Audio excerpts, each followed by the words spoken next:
আমাদের সমাজে সাধারণভাবে অর্থকে অনর্থের মূল বলা হয় বা মনে করা হয় যে অর্থ সব সমস্যার মূল। আর্থিক দিক থেকে যদি আমাদের মুসলিমদের কোনো সফলতা না থাকে তাহলে আমরা একরকম বিপদে পড়তেছি। আবার আমাদেরকে বলা হচ্ছে যে যদি তুমি অর্থের পেছনে বেশি সরে তাহলে তুমি ইসলাম হারায় ফেলবা। আর এই রেস্ট্রিকশনটা না থাকলে তখনই অর্থ অনর্থের সৃষ্টি করে। তাহলে এর মাধ্যমে বোঝা যাচ্ছে যে অর্থ তখনই প্রকৃত উন্নয়নের একটা এলিমেন্ট, উপকরণ হবে যখন এটাকে অনেস্টি, ইন্টিগ্রিটির সাথে ব্যবহার করা হবে। ফাইন্যান্সিয়াল প্ল্যানিংকে ইমানের বিপরীতমুখী মনে করা, এই জায়গাটা যদি একটু আমরা ইসলামী দৃষ্টিতে যদি একটু আলোকপাত করতেন, এটা অনেক বেশি কমন আমাদের এখনকার যুবকদের মধ্যে।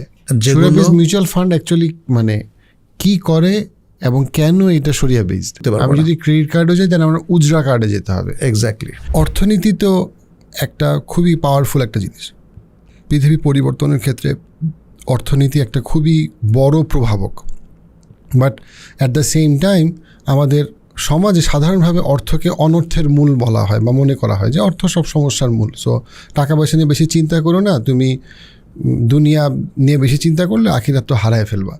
তো এখন আমি যদি অর্থের ব্যাপারে যদি আর্থিক দিক থেকে যদি আমাদের মুসলিমদের কোনো সফলতা না থাকে তাহলে আমরা একরকম বিপদে পড়তেছি। আবার আমাদেরকে বলা হচ্ছে যে যদি তুমি অর্থের পেছনে বেশি সরে তাহলে তুমি ইসলাম হারায় ফেলবা। তাহলে আমরা আসলে কীভাবে জিনিসটা করব, কীভাবে ব্যালেন্স করতে পারি? জি, ধন্যবাদ আপনাকে। খুবই চমৎকার একটা বিষয় আপনি নিয়ে এসেছেন। এটা আলোচনার দাবি রাখে, কারণ যেহেতু এই বিষয় নিয়ে আমাদের কনফিউশন আছে। আপনি প্রথমেই বলেছেন যে অর্থ ছাড়া আসলে জীবন অচল, কোনো উন্নয়নও আসলে অর্থ ছাড়া সম্ভব নয়। এটা সত্য, এটা বাস্তবতা। ইসলাম কিন্তু অর্থের এই প্রয়োজনীয়তাকে কখনোই অস্বীকার করেনি। অর্থনৈতিক যে সকল কর্মকাণ্ড মানুষের উন্নয়নের জন্য প্রয়োজন, সেটা কিন্তু ইসলাম সবগুলো অ্যালাউ করেছে।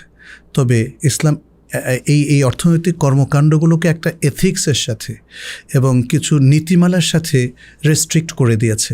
আর এই রেস্ট্রিকশনটা না থাকলে তখনই অর্থ অনর্থের সৃষ্টি করে।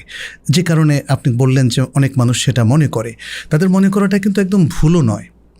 যেমন যদি কেউ অর্থনৈতিক কর্মকাণ্ডের মধ্যে সে ট্রান্সপারেন্ট থাকে, অনেস্টি, ইন্টিগ্রিটি যদি সে মেনটেন করে এবং সে যদি এর মধ্যে কোনো করাপশানের দ্বারস্থ না হয়, তাহলে তো এটা প্রত্যেকটা মানে ইভেন্টের, আমাদের উন্নতির, সামাজিক উন্নয়ন, আমাদের একাডেমিক উন্নয়ন, মোরাল উন্নয়ন সব কিছুকে প্রমোট করবে এটা। কিন্তু যদি যেমন ধরেন কেউ অর্থনৈতিক কর্মকাণ্ডের মধ্যে ঘুষের প্রচলন করে, কিংবা সে চুরিচামারি করে, কিংবা সে অন্যের অর্থনৈতিক অধিকারকে হরণ করে এবং ব্যবসার মধ্যে সে ম্যানুপুলেট করে, তাহলে কি হবে? তাহলে এই যে অর্থনৈতিক কর্মকাণ্ড সবগুলোই কিন্তু করাপ্টেড হয়ে যাচ্ছে এবং এর জাতাকলে পিষ্ট হবে মানুষ। আমরা আজকে দেখতে পাচ্ছি বিভিন্ন অর্থনৈতিক কর্মকাণ্ডের মধ্যে বিভিন্ন সিন্ডিকেট কাজ করছে আমাদের সমাজের মধ্যে, তাই না? যেমন জিনিসগুলোকে, নিত্য প্রয়োজনীয় জিনিসগুলোকে স্টক করে একটা সিন্ডিকেট করে এমন দাম বাড়িয়ে দিচ্ছে, তাহলে একদল লোকের হাতে কোটি কোটি টাকা জমা হচ্ছে বা হাজার হাজার কোটি টাকা জমা হচ্ছে, কিন্তু সাধারণ মানুষগুলো নাভিশ্বাস। সে কিন্তু তার প্রয়োজনীয় খাদ্য পর্যন্ত এর সংস্থান করতে পারে না। তাহলে এর মাধ্যমে বোঝা যাচ্ছে যে অর্থ তখনই প্রকৃত উন্নয়নের একটা এলিমেন্ট, উপকরণ হবে যখন এটাকে অনেস্টি, ইন্টিগ্রিটির সাথে ব্যবহার করা হবে। আর অর্থের ব্যবহারটা ইসলামে কিন্তু নিশ্চিত করা হয়েছে। যেমন সূরা আন-নিসার 29 নম্বর আয়াতে আল্লাহ সুবহানাহু ওয়া তাআলা বলছেন, ইয়া আইয়ুহাল্লাযীনা আমানু লা তাকুলু আমওয়ালাকুম বাইনাকুম বিল বাতিল ইল্লা আন তাকুনা তিজারাতান আন তারাদিন বাইনাকুম। বলছেন যে তোমরা তোমাদের মধ্যে যে সম্পত্তিগুলো আছে সেই সম্পত্তিগুলোকে বাতিল পন্থায় ভক্ষণ করো না, আত্মসাৎ করো না। ভক্ষণ বলতে এখানে আত্মসাৎ। তবে এটা যদি তোমাদের মধ্যে পারস্পরিক সম্মতির ভিত্তিতে তিজারাত হয়, বিজনেস হয়, তাহলে এটা জায়েজ। তাহলে এটা তোমরা রোল করতে পারো, এটা নিয়ে তোমরা অর্থনৈতিক কর্মকাণ্ডগুলোকে মুভ করতে পারো, চালাতে পারো। তাহলে এখানে কিন্তু একদম ছোট্ট একটা কথায় অর্থকে কিভাবে উন্নয়নের হাতিয়ার হিসাবে ব্যবহার করা যায়, কিভাবে অর্থকে একটা সঠিক প্রভাবক হিসাবে ইউজ করা যায়, সেটা কিন্তু বলা হয়েছে। আর যদি এই অর্থটাকে বাতিল পন্থায় মানুষ ব্যবহার করে, তাহলে সেটা উন্নয়নের চাবিকাঠি তো হবেই না, বরং সেটা অনর্থের মূল। তাহলে আমার মনে হয় এই আলোচনার মধ্য দিয়ে আমাদের কাছে ক্লিয়ার হয়ে গেল যে অর্থ কখন আমাদের জন্য সহায়ক শক্তি, আমাদের উন্নয়নের একটা চাবিকাঠি হিসেবে ব্যবহৃত হতে পারে, আর অর্থ কখন অনর্থ হতে পারে বা অনর্থের কারণ হতে পারে, সেটা আমাদের কাছে আসলে এই ডিসকাশন থেকে স্পষ্ট। স্যার, ব্যক্তির ইমানের ক্ষেত্রে যদি আমি বলি যে ধরেন আমরা সবসময় ক্যারিয়ার প্ল্যানিং করি, তেমনি আমরা টাকার প্ল্যানিং করি, তখন অনেকেরই একটা, যেটা আমি বলবো যে আমাদের যে মুসলমানদের যেভাবে শিক্ষা পড়ানো যেভাবে হয়, সেখানে এই হাদিসগুলো অনেক আসে যে যেমন কিয়ামতের দিন একটা হাদিসে বলা হয়েছে যে যারা দরিদ্র তাদের হিসাব সহজ করা হবে। আবার দেখা যাচ্ছে যে রাসূলুল্লাহ সাল্লাল্লাহু আলাইহি ওয়াসাল্লামের জীবনী বলতে গিয়ে যে ওনার যে সাধারণ জীবন, সেই জীবনটাকে সবসময় সামনে আনা হচ্ছে। এবং যখনই কেউ হয়তো বা একটা ফাইন্যান্সিয়াল প্ল্যান নিয়ে চিন্তা করতেছে বা লেটসে সেটা যে কোনো রকম হোক, তখনই এটাকে দেখা হচ্ছে যে একটা ঈমান বহির্ভূত কাজ হিসেবে। কারণটা হচ্ছে যে তুমি তো ওই সময়টা কোরআন পড়তে পারতা, তুমি তো ওই সময় হাদিস চর্চা করতে পারতা, কিন্তু ওই সময় তুমি আসলে এমন একটা কাজ করতেছো যেটা তোমার টাকা বাড়বে, কিন্তু টাকা বাড়লে তোমার লাভ কি? তুমি তো মারাই যাবা, তুমি তো আর কবরে টাকা নিয়ে যাবা না। এটা যেমন একদিকের একটা সত্য একটা বিষয়। আবার আরেকদিকে আমাদেরকে দোয়া শেখানো হয়েছে, রব্বানা আতিনা ফিদ দুনিয়া হাসানা ওয়া বিল আখিরাতি হাসানা। আবার আমাদেরকে যেমন সুলাইমান আলাইহিস সালাম দোয়া করেছেন, একটা আল্লাহ ক্ষমা করে নেওয়া, এমন একটা রাজত্ব দিন, বিশাল রাজত্বের বিষয়। সো একদিকে আমরা আবার মানে সাহাবীদের মধ্যে অনেকে বিত্তশালী ছিলেন, যেমন উসমান রাদিয়াল্লাহু আনহু। তো এই যে জায়গাটায় একটা যুবক যখন এই ভিডিওটা দেখতেছে, তাকে আসলে আমরা যে সেই ব্যালেন্সটা আমরা কীভাবে শিখাইতে পারি? জি, ধন্যবাদ আপনাকে। যে বিষয়টা আপনি তুললেন যে দুই দিকের দুই অবস্থা, একদিকে বলা হচ্ছে যে ইমান বিরোধী কাজ, তুমি এত বেশি দুনিয়াদার হইও না, ব্যবসা বাণিজ্যে এতটা সময় দিও না, তুমি তসবিহ তাহলিল করো ইত্যাদি। এটা একটা প্রান্তিক অবস্থান, কিন্তু এটা ব্যালেন্সড অবস্থান না। আবার যদি মানে আমরা যেমন রব্বানা আতিনা ফিদ দুনিয়া হাসানা ওয়া ফিল আখিরাতি হাসানা, দুনিয়ায় আমাদের কল্যাণ দাও, আখিরাতে কল্যাণ দাও। দুনিয়ার কল্যাণ, দেখেন এই যে আয়াতটা, এটা ব্যালেন্সড। এখানে দুনিয়ার কথাও বলা হচ্ছে, আবার আখিরাতের কথা বলা হচ্ছে। ইমব্যালেন্স কোনটা? ইমব্যালেন্স হলো শুধু দুনিয়ার দিকে আসলে মানে অতিমাত্রায় আগ্রহী হয়ে পড়া বা দুনিয়ার সাথে রিলেটেড হয়ে পড়া, কানেক্টেড হওয়া, যে সে তার আখিরাতকে একদম ভুলে গেছে, এবং আখিরাতে ভুলার কারণে সে তার ইমানকে ভুলে গেছে, সে তার আকিদাকে ভুলে গেছে, ইবাদতগুলো ঠিকমতো পালন করছে না। তাহলে এটা আরেকটা প্রান্তিক সীমানা। তাহলে এই যে দোয়াটা আমাদেরকে শেখানো হলো, এর দ্বারা বোঝা গেল যে আমাদেরকে আসলে ব্যালেন্সড লাইফ লিড করতে হবে, তাহলেই দুনিয়া আখিরাতের মধ্যে সমন্বয় হবে। তাহলে এখানে যেটা আমরা বলবো যে আমাদেরকে উদ্বুদ্ধ করা হয়েছে অবশ্যই ইবাদতের জন্য, ইমানের সময় দেওয়ার জন্য, ইমানি তারবিয়াতের জন্য, এবং কোরআন তেলাওয়াত করা, কোরআন পড়া, হাদিস পড়া, ইসলামকে জানা, ইসলামিক বিভিন্ন যে রুলিংসগুলো আছে কিংবা ইসলামিক যে এটিকেটসগুলো আছে, এথিক্সগুলো আছে, এগুলো জানার জন্য তো আমাদেরকে নির্দেশনা দেওয়া হচ্ছে। কারণ ইসলামটা হলো একটা এলেম, ইসলাম হচ্ছে একটা নলেজ বেসড রিলিজিয়ান। এখানে নলেজের বাইরে কোনো মুভমেন্ট নেই, নলেজের বাইরে কোনো ইস্যু নাই, নলেজের বাইরে কোনো রুলিং নাই। ফলে আমরা বলবো যে এটা যেমন উদ্বুদ্ধ করা হয়েছে, ঠিক তেমনি ইসলাম কিন্তু এটাও বলেছে সম্পদ এটা নেয়ামা, এটা জিনাতুল হায়াতের দুনিয়া। বলা হচ্ছে সন্তান এবং তোমাদের সম্পদ এটা হলো জিনাতুল হায়াতের দুনিয়া, দুনিয়ার শোভা। এটা কিন্তু কোরআন বলছে আমাদেরকে। আবার আমরা একটু আগে যে আয়াতটা নিয়ে আলোচনা করলাম, সেখানে সূরা আন-নিসার 29 নম্বর আয়াতে, সেখানে সম্পদের ব্যবহারের ব্যালেন্সড ওয়েটা এখানে বলে দেওয়া হয়েছে। বাতিল পন্থায় সম্পদের যেন কোনো ধরনের ব্যবহার না করা হয় সেটা বলা হয়েছে। আবার পারস্পরিক সম্পত্তি অর্থাৎ ইসলামের যে এটিকেটস নির্ধারণ করে দেওয়া হয়েছে, তার ভিত্তিতে সম্পদকে রোল করা, সম্পদের ব্যবহার করা এবং ট্রানজ্যাকশনগুলো করার জন্য সেখানে নির্দেশনা দেওয়া হয়েছে। আমরা যদি কোরআনের আরও অনেকগুলো আয়াত দেখি বা হাদিসে রাসূল সাল্লাল্লাহু আলাইহি ওয়াসাল্লাম কীভাবে সম্পদের ব্যবহার করেছেন সেটা যদি দেখি, তাহলে দেখব তিনি ইবাদতকে ঠিক রেখে এবং তার এটিকেটস ঠিক রেখে তিনি কিন্তু সম্পদের বহুল ব্যবহার করেছেন। কারণ কোনো সমাজই তো সম্পদ ছাড়া দাঁড়াতে পারে না। আপনি যেমন মসজিদ স্থাপনের কথা যদি বলি, সেখানেও তো সম্পদের প্রয়োজন হয়। এবং মসজিদে নববীর ইতিহাস যদি আমরা দেখি, তাহলে সেখানে দেখব রাসূল সাল্লাল্লাহু আলাইহি ওয়াসাল্লাম 2 ইয়াতীম থেকে জমিটা কিনেছিলেন। তারা বলল যে না, আমরা ফ্রি দিতে চাই। নবী সাল্লাল্লাহু আলাইহি ওয়াসাল্লাম বললেন যে না, এটা তিনি কিনবেনই। তাহলে এখানে সম্পদের প্রয়োজন হয়েছে। তাহলে ইসলামের বেসিক যে কোনো বিষয়ও যদি আপনি স্টাবলিশ করতে চান, সেখানে কিন্তু পয়সার প্রয়োজন হয়, সম্পদের প্রয়োজন হয়। অতএব সম্পদ ছাড়া তো জীবনটা অচল। মুসলিমদের জীবন, ইসলামের প্রমোশনটাও সম্পদের উপর নির্ভরশীল। কিন্তু অতিমাত্রায় সম্পদের দিকে গিয়ে যেন আমরা ইসলামের এটিকেটস থেকে যেন আমরা সরে না যাই বা বিলিফ থেকে যেন সরে না যাই, আমাদেরকে সে নির্দেশনা দেওয়া হয়েছে। তাহলে এই ধারণাটা ভুল যে আমরা সব ধরনের অর্থনৈতিক কর্মকাণ্ড বাদ দিয়ে চুপ করে বসে থাকব আর শুধু তসবিহ টিপব কিংবা সারাদিন শুধু ইবাদতের মধ্যে থাকব। আমাদের তো অর্থনৈতিক কর্মকাণ্ড তো ইবাদত, যদি সেটা হালাল এবং বৈধতার সীমারেখার মধ্য দিয়ে হয়। জি, আমরা যদি একটু পরবর্তী ধাপে যাই, যে আমরা যদি ফাইন্যান্সিয়াল প্ল্যানিং নিয়ে কথা বলি, তো ফাইন্যান্সিয়াল প্ল্যানিংয়ের ক্ষেত্রে একটা তো হচ্ছে জেনারেল, এখন প্রচুর কীভাবে বড়লোক হইতে হবে, কোটিপতি হইতে হবে, এখন তো ভিডিওর কোনো অভাব নেই এখন ইউটিউব ফেসবুকে। কিন্তু যখন আমরা এটা শরিয়ার দৃষ্টিকোণ থেকে দেখব, তখন তো আমাদেরকে আরেকটু গভীরভাবে চিন্তা করতে হবে। তো এইটা আসলে কতটুকু ক্রিটিক্যাল, যে আমি যখন প্রত্যেকটা ফাইন্যান্সিয়াল স্টেপ চিন্তা করতেছি, আমি হয়তো বা 25 বা 35 বছর বয়সে চাকরিজীবী, আমি চিন্তা করতেছি একটা ফ্ল্যাট কিনবো, লোন নিব কি না, প্রত্যেকটা জায়গায় মুসলিম হিসেবে আমরা অনেক সময় দেখি যে নামাজটাকে আমি যেভাবে গুরুত্ব দিচ্ছি, কিন্তু তখন আমি শরীয়তের চিন্তা করছি না। ওই জায়গাটা যদি একটু আলোকপাত করেন। জি, যেহেতু আমাদের অর্থনৈতিক কর্মকাণ্ড আমাদের জীবনের জন্য অতীব প্রয়োজন, ইসলাম সেটা অ্যালাউ করেছে, কিন্তু ইসলাম কিছু রেস্ট্রিকশন দিয়েছে, কিছু আমরা যেটা বলেছি এটিকেটসের কথা বলেছে। ফলে আমরা যখন আমাদের জীবনের জন্য কোনো ফাইন্যান্সিয়াল প্ল্যানিং করব, তখন অবশ্যই এই বিষয়গুলো আমাকে সামনে নিয়ে আসতে হবে। আমি যদি ব্যবসায় নামি, তাহলে আমাকে দেখতে হবে ব্যবসায় কোন ধরনের ট্রানজ্যাকশনগুলোকে ইসলাম অ্যালাউ করেছে। একজন মুসলিম হিসাবে আমাকে সেটা অবশ্যই মেনটেন করতে হবে। আদারওয়াইজ আমি তো হালাল হারামের মধ্যে সম্পৃক্ত হয়ে গেলে আমার ইনকামটাও কিন্তু হারাম হয়ে যাবে। দেখা যাচ্ছে আমার বন্ধু বললো যে তুমি স্টক মার্কেট ইনভেস্ট করো, ইনভেস্ট করে ফেললাম, আমি আর দেখলাম না কোন স্টকগুলো শরিয়া কমপ্লায়েন্ট আর কোনগুলো নন কমপ্লায়েন্ট।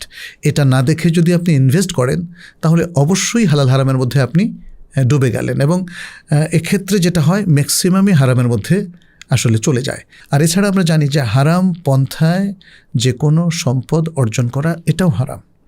ফলে আমাদেরকে প্ল্যানিংয়ের মধ্যে সাবধান থাকতে হবে যেন কোনো হারাম ট্রানজ্যাকশন না আসে। এখানে আরেকটা জিনিস যেটা পার্টিকুলারলি যুব সমাজের ক্ষেত্রে আমি খুব দেখি, আমাদের সময় যুবকদের মধ্যে, একটা তো হচ্ছে যে সুদের বিষয়টা, কন্ট্রাক্টের বিষয়, যেটা খুবই গুরুত্বপূর্ণ। আরেকটা যেটা বিষয় সেটা হচ্ছে যেটা যেমন আমাদের কোরআনে ইবাদুর রহমানের বৈশিষ্ট্য বলতে গিয়ে বলা হয়েছে যে ওয়াল্লাদি ইদা আনফিকু লাম ইউসরিফু ওয়ালাম ইয়াকতুরু ওয়া কানা বাইনা যালিকা কাওয়ামা, যে তারা অতিরিক্ত খরচ করে না বা অপচয় করে না, আবার তারা কৃপণতা করে না, এবং তারা একটা কাওয়ামা, তারা একটা ব্যালেন্স মেনটেন করে। তো এই জায়গায় যেটা দেখা যাচ্ছে যে আমাদের সময় দেখা যাচ্ছে যে অতিরিক্ত খরচ করা, যে চাকরিতে ঢোকার সাথে সাথে ক্রেডিট কার্ড দিয়ে অনেক বেশি খরচ করা, সে যা আমাদের আগের প্রজন্মে যেটা ছিল সেটা হচ্ছে যে একটা কালচার ছিল যে আমি 100 টাকা যদি আয় করি, আমি 60 টাকার মধ্যে খরচ থেকে 40 টাকা করে আমি জমাবো, যেন আমার বিপদের সময় বা একটা পরবর্তী প্রজন্মের জন্য, পরবর্তী প্রজন্মকে যেন আমি নিঃস্ব করে না যাই। আমাদের সময় কিন্তু হয়েছে যে সারা বছরে কিছু করি আর না করি আমাকে 2 জায়গায় বিদেশে ঘুরতে যেতে হবে, 3 জায়গায় ক্রেডিট কার্ড নিতে হবে, 4 জায়গায় খরচ করতে হবে। অর্থাৎ আমি যদি এখন 100 টাকা আয় করি, আমি এখন 150 টাকা খরচ করি, বাকিটা আমি লোনে চলতেছি। এই যে লোনকে বা অন্য যে বন্ধুর কাছ থেকেও লোন হয় বা ব্যাংকের কাছ থেকেও লোন হয়, এই যে একটা প্ল্যানিংয়ের অভাব, যে প্ল্যানিংয়ের অভাবের কারণে আমি বুঝতেছি না যে হঠাৎ করে একটা মধ্যবিত্ত পরিবার একটা অ্যাক্সিডেন্টের সাথে সাথে অর্থনৈতিকভাবে ভেঙে পড়লো, কিন্তু সে কিন্তু 10 বছর ধরে হয়তো চাকরি করে, তার কিছু টাকা সেফ থাকার কথা।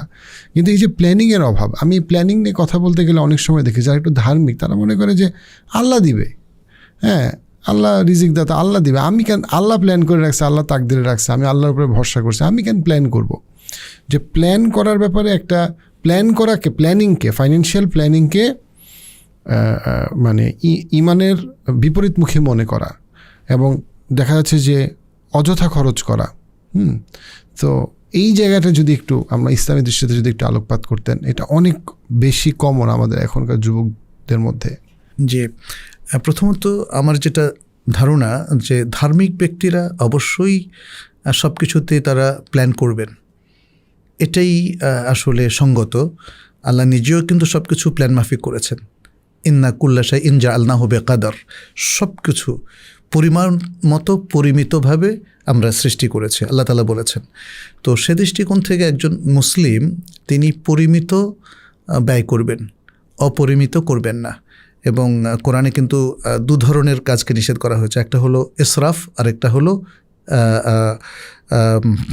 তাসরিফ।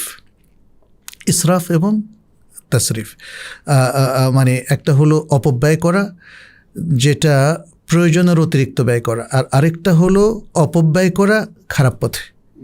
দুটোই, মানে দ্বিতীয়টা বেশি খারাপ, যে আপনি ব্যয় তো করলেন অধিক মাত্রায় কিন্তু সেটা অবৈধ জায়গায়, আর আরেকটা হলো বৈধ জায়গায় বেশি ব্যয় করা। যেমন খাওয়া দাওয়ার ক্ষেত্রে আমরা এই খাওয়ার অ্যারেঞ্জমেন্ট করলাম, এখানে হয়তো 1,000 টাকা খরচ করলে হতো, আমি সেখানে 3,000 টাকা খরচ করলাম, বা 2,500 টাকা, 2,000 টাকা, এটাও কিন্তু অপব্যয়। তো এই দুই ধরনের অপব্যয়কেই কিন্তু কোরআনে বলা হয়েছে আল্লাহ তাআলা এদেরকে ভালোবাসেন না। একটা হলো তাবযীর, যেটা আমরা বললাম, ইন্নাল মুবাযযিরিনা কানু ইখওয়ানা শায়াতিন। কোরআন বলছে যারা তাবযীর, যারা সম্পত্তির অতিরিক্ত ব্যয় করে এবং খারাপ পথে ব্যয় করে, এরা হলো শয়তানের ভাই, এভাবে বলা হচ্ছে। ইন্নাল্লাহা লা ইউহিব্বুল মুসরিফিন। আর যারা ইসরাফ করে, বৈধ জায়গায়ও যারা অতিরিক্ত ব্যয় করে, আল্লাহ তাআলা সেটাও পছন্দ করেন না। তাহলে দেখা গেল যে আমাদেরকে প্ল্যান তো অবশ্যই করতে হবে যেন আমরা অপব্যয় করে না ফেলি। আচ্ছা, অপব্যয় যদি না করেন তাহলে অটোমেটিক কিছু জমা হবে আপনার, তাই না? অধিকাংশ মানুষই দেখা যায় কখনো কখনো সে অনেক বেশি ইনকাম করার সামর্থ্য আল্লাহ তাআলা তাকে দেন, এবং সে যদি তার জীবনটাকে সুন্দর করার জন্য বৈধ হালাল পন্থায় সে চলে, তাহলে ওই যেটা বললেন অতীত জীবনধারা এটাই ছিল। আর এখন আমাদের খরচ কেন বেড়ে গেল? আধুনিক জীবনধারাটা আসলে আমাদেরকে সেদিকে ঠেলে দিয়েছে, দিন কিন্তু আমাদেরকে সেদিকে ঠেলে দেয়নি। এজন্য যারা প্রকৃত ধার্মিক তারা কিন্তু দেখবেন যে তারা ক্রেডিট কার্ড নিয়ে এভাবে উল্টাপাল্টা খরচ করে না। কিন্তু আপনি যদি ওয়েস্টার্ন কোনো কান্ট্রিতে যান, দেখবেন যে একজন ভাই বা বোনের মানি ব্যাগের মধ্যে 10টা থেকে 15টা, 20টা, 30টা পর্যন্ত ক্রেডিট কার্ড। তাহলে এটা হলো উন্নত বা আধুনিক জীবনের আসলে একটা, আমি বলবো এটা অভিশাপই। কারণ আপনি যখন এতগুলো ক্রেডিট কার্ড ইউজ করছেন, তার মানে আপনি মানে এই সুযোগটা নিলেন, তাইলে কতগুলো টাকা আপনি অন ক্রেডিটে লোন নিলেন বোঝা। আচ্ছা, কতদিনে শোধ করবেন? আমাকে একজন ভাই বলেছিলেন, তিনি আমেরিকাতে থাকেন, তিনি বললেন, ভাই আমি সারা জীবনের জন্য এই সুদের অভিশাপের মধ্যে ডুবে গেলাম, আমি জানি কোনোদিন আমি বের হতে পারবো না। তিনি আমাকে দেখালেন তার কাছে কতগুলো ক্রেডিট কার্ড। তাহলে আমার কাছে মনে হয় এটার জন্য ধার্মিকতা দায়ী না, এটার জন্য দায়ী হচ্ছে আধুনিক ফ্যাসিলিটিগুলো ক্রিয়েট করা বা ক্যাপিটালিজম। আমার এখনও মনে পড়ে বা এখনও দেখছি যে মানে যেখানে আপনি থাকেন না কেন, বিভিন্ন ব্যাংকের সেলস রিপ্রেজেন্টেটিভরা আপনার কাছে এসে ক্রেডিট কার্ড অফার করছে, এই বাংলাদেশেও এখন। তো যেমন আমাকে অনেকে বলেছে যে আপনার সুদ দিতে হবে না, আপনি 45 দিনের মধ্যে শোধ করে দিলে আর সুদ দিতে হবে না। মানে আমাকেও একটু উৎসাহিত করছে। তো আমি ওনাকে বললাম, আপনাকে ধন্যবাদ, তবে আমাকে তো সুদ দেব এই জন্যই সই করতে হবে, তাই না? যদি আমি ওই 45 দিন বা 60 দিন আমি ক্রস করি। যাই হোক, এটা একটা কথার উদাহরণ দিলাম। তো এভাবে আমার কাছে যেটা মনে হয়, আমাদের জীবনধারার মধ্যে ব্যালেন্স রক্ষা করাটা খুবই জরুরি, এবং অতিরিক্ত ব্যয় এটা ইসলাম কখনোই অ্যালাউ করে না। তাহলে আমরা প্ল্যান করতে হবে সেভাবে। স্যার, এখানে একটা বিষয় কি, যে এখানে কিন্তু সবসময় সমস্যাটা শুধু ক্রেডিট কার্ড না, সমস্যাটা অনেক ক্ষেত্রে হচ্ছে যে লাইফস্টাইলটা আমাদেরকে যে জীবনধারাটা আমাদেরকে প্রমোট করা। যেমন পার্টিকুলারলি ইউএসএতে এবং অস্ট্রেলিয়াতে অনেকবার যাওয়া হয়েছে, এবং আমি দেখছি যে ওদেরকে বিষয়টাকে এভাবে দেওয়া যে তুমি সারা জীবন লোনেই থাকবা, এটাই জীবন। মানে বাড়ি কিনবার লোনে, গাড়ি কিনবার লোনে, সারা জীবন তুমি লোনে থাকবা, এবং তুমি পেচেক টু পেচেক, যেটাকে ওরা বলে যে মানে বেতন টু বেতন, তোমার কাছে কোনো সেভিং থাকবে না। এটাকেই তারা স্বাভাবিক বানায় ফেলছে। কিন্তু আমরা এখন দেখতে পাচ্ছি যে এটার জন্য কিন্তু তারা আসলে ভালো নাই, তাদের অর্থনীতি সবসময় ভালো নাই। যখন খারাপ দিন যায় তখন সাধারণ মানুষরা বেশি এফেক্টেড হয়। এটা অবশ্যই আমাদের ধর্ম বলে নাই, কিন্তু এটাতে আমরা ফিলসফিক্যাল দর্শনের দিক থেকে আমরা প্রভাবিত হয়ে যাই। হ্যাঁ, তাই তো, আমি আমি মুসলমান, কিন্তু আমি তো আল্লাহর উপরে ভরসা করছি, তো আমি টাকা আছে খরচ করে ফেলি, আমার তো আমি কেন জমাবো, কেন বিনিয়োগ করব, এদের তো দরকার নেই, আমি খরচ করে ফেলি। কিন্তু আমাদের নবী সাল্লাল্লাহু আলাইহি ওয়াসাল্লাম তো বিনিয়োগ করছেন, উনি নিজে কাজও করছেন, পরিশ্রমও করছেন, আবার উনি সেলফ এমপ্লয়েড ছিলেন এক সেন্সে, আবার উনি বিনিয়োগও করছেন। যদি আমরা সত্যিকারভাবে দিনদার হয়ে থাকি তাহলে অবশ্যই আমাদেরকে ব্যালেন্স রক্ষা করতে হবে। আমরা মানে একথা আসলে বলতে পারি না যে আল্লাহ ভরসা সব খরচ করে ফেলি, বা আমরা এটাও করতে পারি না যে আর সব মানুষ যেভাবে আধুনিক লাইফস্টাইলের কাছে আত্মসমর্পণ করেছে আমিও সেটা করব। আমাকে তো অবশ্যই আমার দিনের যে মূল ভিত্তি অথবা মূল নির্দেশনা, ইনস্ট্রাকশন, সেটা ফলো করতে হবে। আমি তো যদি এই যেটা আপনি ক্রেডিট সিস্টেমে সব কিছু, মানে আমার দৈনন্দিন জীবনের সব কিছু যদি আমি লোনে ক্রয় করি তাহলে কেমনে হবে? আমরা যেটা দেখলাম যে গাড়িও লোনে, বাড়িও লোনে, তারপরে আরও সব কিছু লোনে হচ্ছে, তাই না?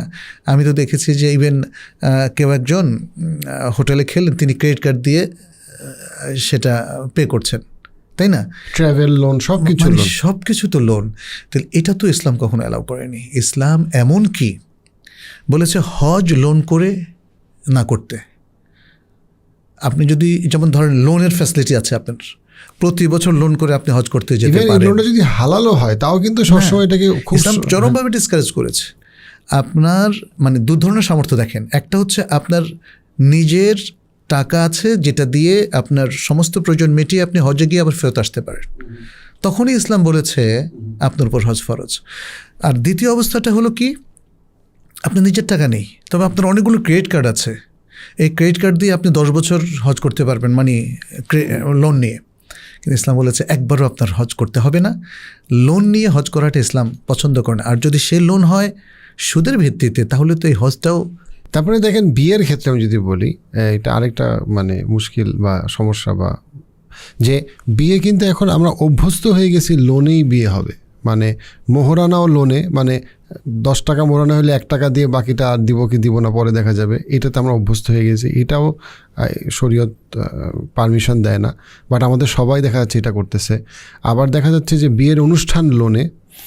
তারপরে আবার আরেকটা যে জন্য আমি লাইফস্টাইল কথা বলছি, যে আজকে থেকে 40 বছর আগে একটা পরিবারে বাবা শুধুমাত্র আয় করতো, বেশিরভাগ ক্ষেত্রেই স্ত্রী আয় করতো না, এবং তারপরেও টাকা জমতো, টাকা বিনিয়োগ হইতো।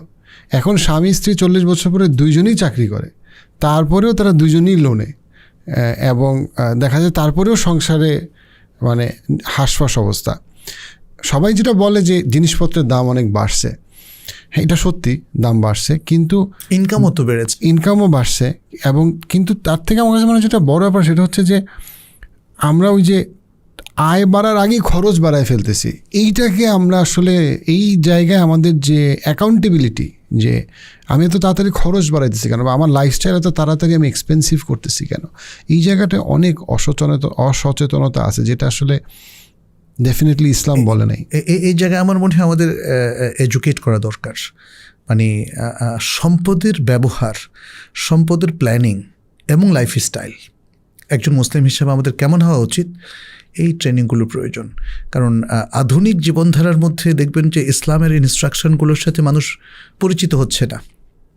তিনি মুসলিম, তিনি মসজিদে যাচ্ছেন, বাট তিনি সম্পদের ব্যবহারের ইসলামের নীতিমালা জানেন না, এবং অনেক সময় তারা কনফিউজড হয়ে যান যে ইসলামিক ফিনান্সিয়াল যে ট্রানজ্যাকশনগুলো সেগুলো কোনটা শরিয়া কমপ্লায়েন্ট, কোনটা শরিয়া কমপ্লায়েন্ট না, এই বিষয়গুলোতেও তারা কনফিউজড হয়ে যান, অথচ তিনি মুসলিম।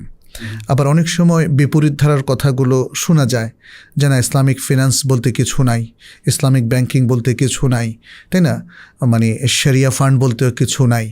এই যে একটা নেগেটিভ চিন্তাভাবনাগুলো চলে এসছে, তার পেছনে কিছু কারণও আছে।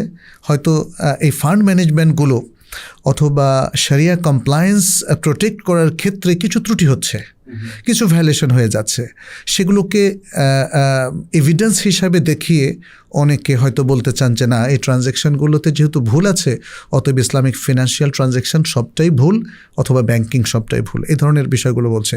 আচ্ছা, এখানে ছোট্ট একটা কথা আমি একটু বলি।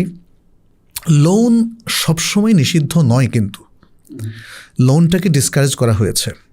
তবে যেই লোনগুলোর সাথে শরিয়ার ভায়োলেশন আছে যেমন সুদের ভিত্তিতে লোন, সেটা কিন্তু ইসলামে একদমই নিষিদ্ধ। আচ্ছা, যেহেতু লোন সবসময় নিষিদ্ধ না, তাহলে কোন জায়গায় জায়েজ? যেমন আপনার যখন ক্যাপাসিটি থাকবে না নিত্য প্রয়োজনীয় জিনিস কেনার, তখন আপনি পার্সোনাল লোন নিতে পারেন যদি কোনো পার্সন সাহায্য কেউ না করে। দ্বিতীয়ত হচ্ছে মহরানার ক্ষেত্রে যদি যেমন আপনার মানে যাকে আপনি বিয়ে করতে যাচ্ছেন তার একটা সামাজিক মর্যাদা আছে, এমন তো না যে তার মর্যাদা হানি করে আপনি একদম কমিয়ে দিবেন মহরানা, কিন্তু আপনার সামর্থ্য একটু কম। যদি ধরে নিলাম 1 লাখ টাকা মহরানা, কিন্তু আপনার দেওয়ার সামর্থ্য আছে 80,000 বা 75,000 বা 60,000, তাহলে উভয় পক্ষের মিউচুয়াল আন্ডারস্ট্যান্ডিংয়ে কিছু বাকি রাখা যায়। এটা শরীয়তে নিষিদ্ধ না। মোহরে মুআজ্জাল আর মোহরে মুআজ্জাল, নগদ এবং কিছু বাকি, এটা শরীয়ত আসলে আমাদের জীবনকে যাতে পরিচালনা করতে পারি আমরা ইজিলি, সেজন্য শরিয়া বিশেষ অবস্থায় এটাকে জায়েজ রেখেছে। লোনটা একদমই নিষিদ্ধ নয়, কিন্তু ইসলাম নর্মালি বা কমনলি এটাকে ডিসকারেজ করেছে। এটা হচ্ছে মূল কথা। আর জীবনটাকে মানে লোন বেসড চালানো এটা ইসলামিক না, বরং অল্পের মধ্যে তুষ্ট থাকা এটা ইসলামিক। অল্পে তুষ্ট থাকা ইসলামের একটা চমৎকার নীতিমালা, যেটা আমাদেরকে প্রশান্তি দিতে পারে। এটা খুবই আমার কাছে কষ্ট লাগে যে এই যে মিনিমালিস্টিক লাইফস্টাইল বা অল্পে তুষ্টি থাকা, এই জিনিসগুলো এখন সবাই শিখে জাপানিজদের কাছ থেকে, সবাই শিখে সিঙ্গাপুরের কাছ থেকে। কিন্তু আমরা যে এত বছর ধরে কোরআনে বারবার এই জিনিসটা বলা হইতেছে, এবং এটা যে আমাদের ধর্মে এত সুন্দর করে সাহাবারা দেখাইছেন যে তুমি মানে তোমার সামর্থ্যের থেকে নিচে চলো, তুমি খরচ বাড়ায়ও না, তুমি মানে অল্পতে সন্তুষ্ট থাকো, তুমি খরচ কনজামশন বাড়ায়ও না। এই যে ইভেন আমাদের এই যে ক্লাইমেট চেঞ্জ নিয়ে কথা হয় যে পৃথিবীতে বেশি মানুষ হয়ে গেছে, বেশি ইত্যাদি মানুষের জন্য, বাট এখানে খুব কমই এই কথাটা আসে যে আসলে মানুষ কনজামশন অনেক বাড়ায় দিছে।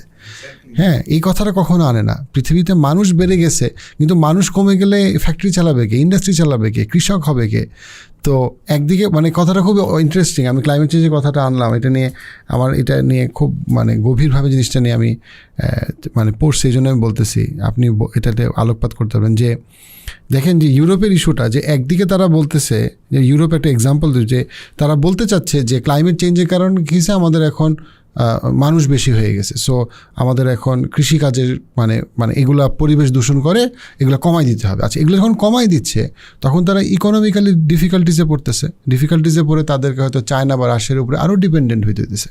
সো তারা বুঝতেছে না মানে এদিকে গেলেও সমস্যা, আমি পরিবেশ বাঁচাইতে গেলে আমার ইকোনমি টিকতেছে না, আমার ইকোনমি টিকাইতে গেলে পরিবেশ বাঁচতেছে না, এবং এই সমস্যাটা অনেকের দেশের আছে। কিন্তু একটা কথা কেউ এরা বলতেছে না, ফর হোয়াট এভার রিজন, সেটা হচ্ছে যে আমরা এত কনজামশন বাড়াচ্ছি কেন? মানে আমরা মানুষ এত বেশি কনজিউম করতে হবে কেন? একটা মানুষের এত পোশাক, এত খাবার, এত বেশি কনজিউম করবো কেন? এটা তারা বলে না। আমার ধারণার মূল কারণ হচ্ছে যে ক্যাপিটালিস্টিক ওয়ার্ল্ড চায় না যে মানুষ কম কনজিউম করুক, সে চায় আরও কনজিউম করুক, আরও বেশি টিভি দেখুক, আরও বেশি কিনুক, আরও বেশি অ্যামাজনে শপিং হোক, আরও বেশি অনলাইন শপিং হোক। তারা ভয় পায় যে যাই হোক ভাই, আমার ব্যবসায় বাতি জ্বালানো যাবে না, তুমি পরিবেশ অন্য কোনোভাবে বাঁচাও। আপনি আসল কথাটাই বলেছেন। আসলে এই ক্যাপিটালিস্টিক দৃষ্টিভঙ্গিটাই আমাদের জন্য একটা অভিশাপ, যে কারণে দেখেন পৃথিবীর বিজনেসগুলোও অনৈতিকতার গহ্বরে ঢুকে গিয়েছে, তাই না? সেগুলো কিন্তু দেখেন আমাদের জেনারেশন যদি ধ্বংসও হয়ে যায় তাতেও তাদের কিছু যায় আসে না। ছেলেমেয়েরা যদি বিপথে যায় তাতেও তাদের কিছু যায় আসে না। মানুষের মধ্যে যৌন বিকৃতি দেখা দিয়েছে, লাইফস্টাইলের মধ্যে এত মানে মাল্টি ডাইমেনশনাল প্রবলেম দেখা দিয়েছে যে এগুলো আমার মনে হয় ইভেন আমাদের মানসিক রোগ বিশেষজ্ঞ অথবা মনস্তত্ত্ববিদরাও হিমশিম খাচ্ছেন এগুলো সামলাতে, তাই না? মানে এটা হচ্ছে আসলে এই অদ্ভুত মানে জটিল লাইফস্টাইলের কারণ খরচ বাড়াইলে মানসিক রোগ বাড়বেই, টাকার দুশ্চিন্তা বাড়বেই। যে সেটা, আর যেটা বললেন যে এই যে দেখেন তারা কনজামশন বাড়াচ্ছে, এই কনজামশনটা কি আমাদের জীবনের জন্য কোনো প্রয়োজন আছে, নাকি এটা জীবনের জন্য কোনো উপকারী? যেমন ফাস্টফুড কালচার আপনি দেখেন, এখন একজন ব্যক্তি, আমি মদিনা অবস্থানকালেও দেখেছি, যেমন মানুষের লাইফস্টাইল কী হয়ে গেছে, বাসায় রান্না করে না, সে যে ফাস্টফুড খাবে, ইফতারও বাফেট, সেহেরিও বাফেট। ফাস্টফুডটা তো ক্ষতিকর, তাই না? এখন কিন্তু অনেক বৈজ্ঞানিক আর্টিকেল বের হচ্ছে যেগুলো সবটাই ক্ষতিকর। তাহলে আপনি লাইফস্টাইলকে এত মানে খরচের দিকে নিয়ে গেলেন, কিন্তু ওটা তো আপনার কোনো উপকার করছে না, মানে একটু মজা পাচ্ছেন এই তাহলে মানে এর মধ্য দিয়ে কিন্তু আমাদের অনেকগুলো ক্ষতি হয়ে যাচ্ছে। দেখেন, আগে স্বামী স্ত্রী তারা নিজেরা রান্না করে খেত, বাচ্চারা মায়ের হাতে রান্না খেত, ওর মধ্যে ছিল স্নেহ, ভালোবাসা, মমতা, বিশুদ্ধতা, পারিবারিক বন্ধন। হ্যাঁ, বিশুদ্ধতা তো বটেই, ফলে অসুস্থ মানুষ কম হতো, ফাস্টফুডে মানুষ অসুস্থ বেশি হচ্ছে। আচ্ছা, আর এখন দেখেন ফাস্টফুড কালচারটা এসে আমাদের মায়া মমতাকে একদম বিদায় জানালো। এখন আনফর্চুনেটলি এটা হয়ে গেছে একটা সোশ্যাল স্ট্যাটাসেরও একটা যে মানে আমি যদি ওই পর্যায়ের খরচ না করি, দেন আমার কাছে মনে হচ্ছে আমি বন্ধুদের সাথে মিশতে পারতেছি না। কারণ আমার ফ্রেন্ড সার্কেল সবাই যদি এখন সেহরি নাইটে যায় বা ইফতার বাফেটে যায়, আর আমি যদি এখন সবসময় বাসায় ইফতার করি, আমার কাছে মনে হচ্ছে যে আমি তো জীবনে পিছিয়ে গেলাম, আমি তো আগাইতে পারলাম না, আমি কালচারালি মানে কি বলে ব্যাকওয়ার্ড হয়ে গেলাম, তাই না? মানে এটা একটা আলাদা কম্পিটিশন। হ্যাঁ, সবাই মনে করে আমার প্রমোশন হয় নাই। এবং এই জিনিসগুলো কিন্তু সত্যি, মানুষ আসলেই মনে করে যে আমার তো মনে প্রমোশন হয় নাই, কারণ সবাই মনে করে যে প্রমোশন হলে তো তোমার এখন ঘুরতে যাওয়ার কথা বছরে 3 বার, তুমি তো। বাট এই জিনিসগুলো কিন্তু এফেক্ট করে। মানে একটা তো অবশ্যই পিওরলি হালাল হারামের ইস্যু, যেটা খুবই গুরুত্বপূর্ণ। বাট এই যে ইসলাম একদিকে সঞ্চয় করা, বিনিয়োগ করা হালালভাবে, এটাকে উৎসাহিত করছে, অ্যাট দ্য সেম টাইম মানে অপচয় না করা। যে তুমি একটা নদীর স্রোতেও যদি অজু করো, তাহলে তুমি পানি অপচয় করো না। মানে কি অসাধারণ একটা বিষয়, কারণ এখানে তো পানির কোনো অভাব নাই, এখানে আবার অপচয়ের প্রশ্ন। মানে ওই জায়গাতে বোঝা যায় তোমার যতই টাকা হোক, তুমি মনে করো না যে তুমি অপচয় করার জন্য আমরা এটা জাস্টিফাইড না।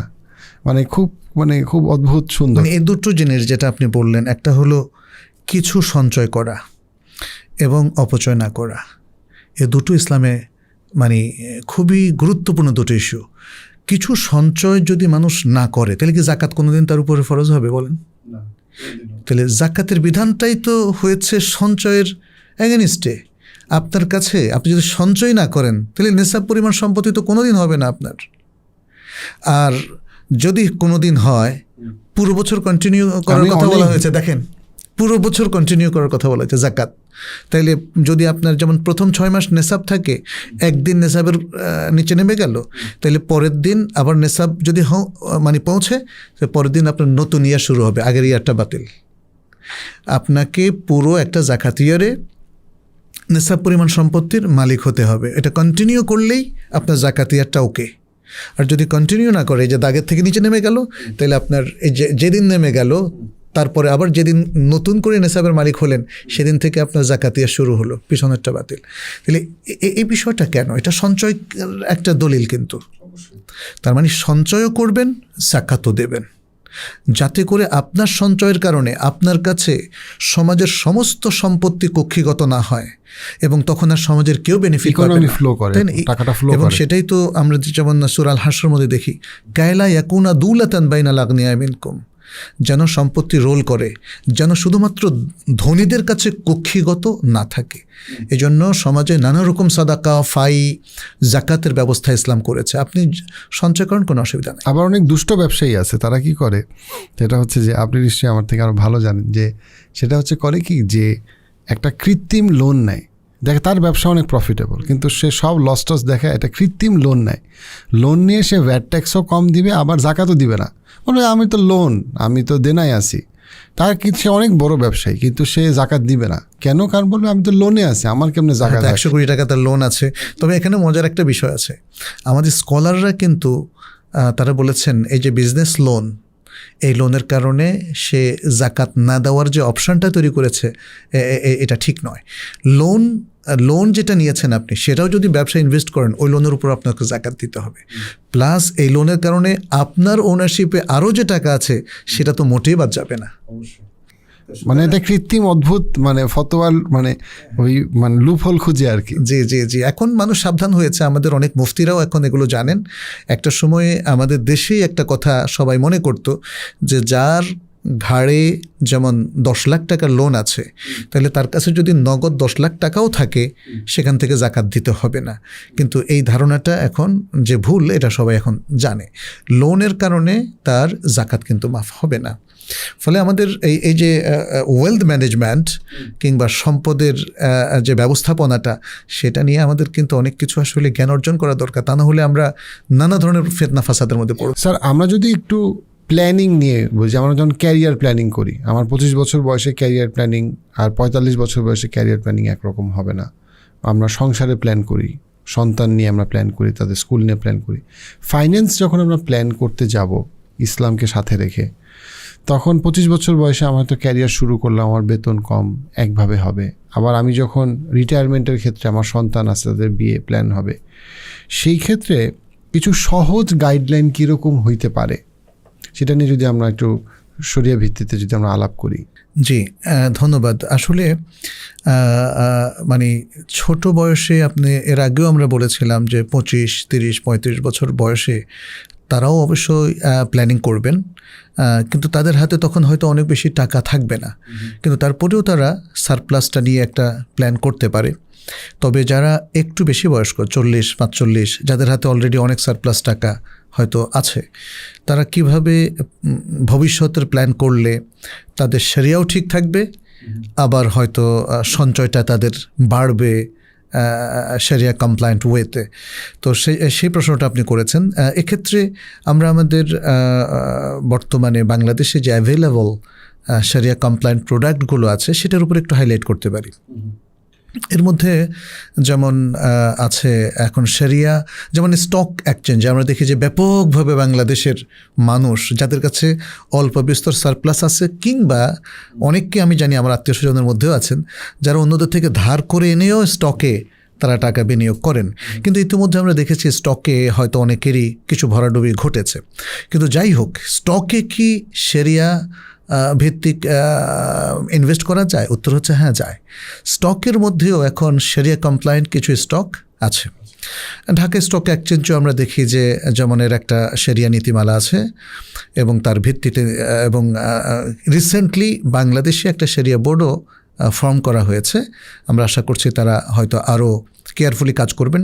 এর আগে বিদেশের একটা শরিয়া বোর্ডের মাধ্যমে তারা ঢাকা স্টক এক্সচেঞ্জের যে শরিয়া কমপ্লায়েন্ট স্টকগুলো আছে সেটা তারা নির্ধারণ করেছে। তবে এর পাশাপাশি আমরা দেখছি শরিয়া মিউচুয়াল ফান্ডও আছে, শরিয়া বেসড মিউচুয়াল ফান্ড। যেগুলো মিউচুয়াল ফান্ড অ্যাকচুয়ালি মানে কি করে এবং কেন এটা শরিয়া বেসড? আচ্ছা, আমরা জানি কনভেনশনাল মিউচুয়াল ফান্ড আছে, আর শরিয়া বেসড মিউচুয়াল ফান্ড এগুলো একটা ফান্ড যেখানে মানুষ মুদারাবার ভিত্তিতে তারা ইনভেস্ট করে এবং তারা হবে সাহেবুল মাল। যারা দিচ্ছেন তারা সাহেবুল মাল, তাদের টাকাটা এখানে ইনভেস্টেড হবে শরিয়া কমপ্লায়েন্ট ওয়েতে। মানে এখানে কয়েকটা জিনিস, একটা হলো এই যে ফান্ডটা ক্রিয়েট করা হলো, এই ফান্ডটা শরিয়া কমপ্লায়েন্ট বিভিন্ন জায়গায় ইনভেস্ট করা হবে। যদি স্টকে রাখতে হয়, স্টকে একটা বড় অংশ রাখা যায়, সেটা শরিয়া কমপ্লায়েন্ট স্টকে রাখতে হবে। আর এর বাইরে যে অংশটা থাকে সেটা শরিয়া কমপ্লায়েন্ট যে কোনো ফিনান্সিয়াল ট্রানজ্যাকশানের ভিত্তিতে ইনভেস্ট করতে হবে, তাহলে সেটা শরিয়া মিউচুয়াল ফান্ড হবে। তাহলে এখন যারা যেমন ধরেন যাদের কাছে সারপ্লাস টাকা আছে, তারা ইচ্ছা করলে এই শরিয়া মিউচুয়াল ফান্ডগুলোতে তারা ইনভেস্ট করতে পারেন। এবং পাশাপাশি যেমন সুকুকও আছে। সুকুকের ক্ষেত্রে যেটা আমরা দেখি বাংলাদেশে, মালয়েশিয়াতে দেখা যাচ্ছে যে সরকারিভাবে অনেক সুকুক সেখানে আছে, বেসরকারিভাবেও আছে, বাংলাদেশেও মাত্র শুরু হলো। তো এই সুকুকের মধ্যেও ঠিক একই শর্ত যে সুকুকের এই যে মানুষ যে সুকুক ইনভেস্ট করছে, মানুষ ইনভেস্ট করছে সাহেবুল মাল হিসাবে, চুক্তি হলো মোদারাবা পার্টনারশিপ চুক্তি, এবং এখানে সুকুকের এই ইনভেস্টমেন্টগুলো করা হবে শরিয়া কমপ্লায়েন্ট ওয়েতে, সরকারের বড় বড় প্রজেক্টে। তাহলে সেখান থেকে যে রেভিনিউগুলো আসবে, সেই রেভিনিউগুলো তারা সাহেবুল মালকে চুক্তি অনুযায়ী দেবেন। এটা ডিভিডেন্ড আকারে দেন বা যেভাবেই দেন না কেন, তারা শরিয়া কমপ্লায়েন্ট ওয়েতে দিতে পারেন। মালয়েশিয়া সহ মধ্যপ্রাচ্যের অনেক দেশের এরকম ইসলামিক সুকুক আছে। একটা হলো কনভেনশনাল বন্ড, সেটা কিন্তু সুদের ভিত্তিতে দেওয়া হয়। মানুষ যখন ইনভেস্ট করে তখন তাদেরকে একটা পার্সেন্টেজ দেওয়া হয়, কিন্তু সুকুকের মধ্যে মুদারাবার ভিত্তিতে প্রফিট দেওয়া হয়, সেখানে সুনির্দিষ্ট কোনো পার্সেন্টেজ নয়। অতএব এদিক থেকে সুকুকের মধ্যে ইনভেস্টমেন্টটা করাটা জায়েজ। তবে মানে আমরা এতটুকু আশা করব যে এই ফান্ডগুলো এবং সুকুক সহ আরও যে সমস্ত শরিয়া ফান্ডগুলো আছে সে ফান্ডগুলোতে যেন যথেষ্ট কেয়ারফুলি মনিটরিং করা হয়। এবং আমরা জানি যে এই সমস্ত ফান্ডগুলোর ক্ষেত্রে যে মানুষের আস্থা কী করে আসবে, আস্থা আসবে তারা দেখবেন যে সেখানে শরিয়া ভিত্তিক ইনভেস্টমেন্টটা চালু আছে কিনা, শরিয়া বোর্ড সেখানে অ্যাক্টিভ কিনা, এবং তারা আরও দেখবে যে এখানে স্ক্রিনিং সিস্টেমটা কী, পিউরিফিকেশন করা হয় কিনা। স্ক্রিনিংটা হলো যে যেমন যে সমস্ত জায়গায় ইনভেস্টটা করা হলো, মিউচুয়াল ফান্ডের ইনভেস্টটা করা হলো বা সুকুক ইনভেস্ট করা হলো, সে সমস্ত জায়গায় যদি দেখা যায় যে কোথাও কোনো ত্রুটি ধরা পড়েছে, তাহলে ওটাকে ডিটেক্ট করা, আইডেন্টিফাই করার পরে যদি দেখা যায় যে সেখানে থেকে যে ইনকামটা এই 3 মাসে আসলো বা এই 6 মাসে আসলো সেটা শরিয়া কমপ্লায়েন্ট হচ্ছে না, এই সিস্টেমটার নাম হলো স্ক্রিনিং। আচ্ছা, যখন দেখা গেল যে অডিটের মতো, শরিয়া অডিটের মাধ্যমেই স্ক্রিনিংটা করতে হয়, শরিয়া অডিট প্রসেসিংয়ের মাধ্যমেই। তো এর মাধ্যমে যখন আমার কাছে ধরা পড়লো যে আমার 3 লাখ টাকা এটা ইনকামটা ডাউটফুল ইনকাম হয়ে গেল, শরিয়া ভিত্তিক হলো না, তখন এটাকে পিউরিফিকেশনের প্রশ্ন আসে। পিউরিফিকেশনটা কি?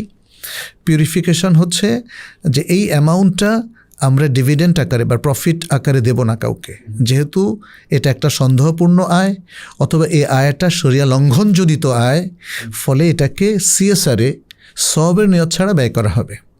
তাহলে যেহেতু আমাদের আসলে নানা প্রকার ট্রানজ্যাকশানে কিছু এরকম ঘটনা ঘটে যায়, এরকম ঘটনা ঘটে, এটা ইসলামী ব্যাংকগুলোতেও কখনো কখনো ঘটে, ইসলামিক ফিনান্সিয়াল ট্রানজ্যাকশানের ক্ষেত্রে ঘটে, ব্যক্তির ভুলের কারণে বা ট্রানজ্যাকশানের কোনো টেকনিক্যাল কারণে, অথবা যেমন স্টকের মধ্যে কোনো স্টক দেখা গেল যে তারা শরিয়া কমপ্লায়েন্ট হওয়ার জন্য যে শর্ত নীতিমালা দেওয়া হয়েছে তার মধ্যে তারা আছে, কিন্তু হঠাৎ করে কোনো স্টক বের হয়ে গেল অথচ আপনার সেই স্টকে ইনভেস্ট করা আছে।